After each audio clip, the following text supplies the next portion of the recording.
Bienvenue à tous, on se retrouve aujourd'hui pour une nouvelle vidéo. Donc on prend le guide court dans l'onglet numéro 8 pour continuer le chapitre 8. Alors c'était sur les droites parallèles et perpendiculaires. Alors on va passer au grand 2, position relative de deux droites. Petit 1, position relative. Alors, on va s'intéresser à la position relative de deux droites l'une par rapport à l'autre.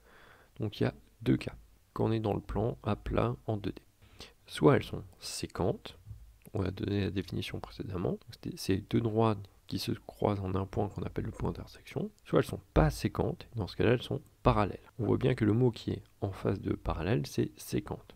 Donc le contraire de parallèle c'est séquente et non pas perpendiculaire. Parmi les droites qui sont séquentes, soit elles sont perpendiculaires, c'est-à-dire qu'elles se croisent avec un angle droit, soit elles se croisent sans angle droit, mais elles restent quand même séquentes. Et on voit bien que perpendiculaire n'est pas du tout dans la même colonne que parallèle. Ensuite, parmi les droites qui sont parallèles, il y a deux cas. Soit elles sont confondues, c'est-à-dire qu'elles sont l'une sur l'autre, soit elles sont distinctes, c'est-à-dire qu'on peut les distinguer, elles ne sont pas l'une sur l'autre. On voit bien que dans confondues, les deux droites, la bleue et la rouge, D et D', se touchent. Donc on peut être parallèle et se toucher. Donc la définition deux droites parallèles, c'est deux droites qui ne se touchent pas, ne fonctionne pas. Alors, les droites qui sont perpendiculaires et séquentes, elles ont un point en commun, c'est celui qu'on appelle le point d'intersection. Si elles sont non perpendiculaires, il y a quand même un point en commun. Pour celles qui sont parallèles et confondues, il y a une infinité de points en commun. C'est-à-dire que je peux en trouver autant que je veux. Et pour celles qui sont parallèles et distinctes, il n'y a aucun point en commun. Voilà, là on a les quatre cas pour la position relative de deux droites quand on est à plat dans le plan. Alors maintenant on va passer aux propriétés. Donc petit 2, propriété. Propriété, soit D et D', deux droites parallèles. Si D seconde est perpendiculaire à D, alors elle est aussi perpendiculaire à D'.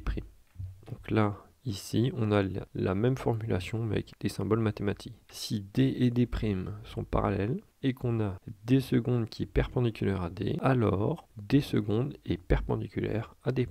Donc c'est-à-dire que je prends deux droites, la bleue et la rouge, qui sont parallèles entre elles. Si la rose, D seconde, est perpendiculaire à D, la première, elle va aussi être perpendiculaire à D', soit D et D', deux droites parallèles.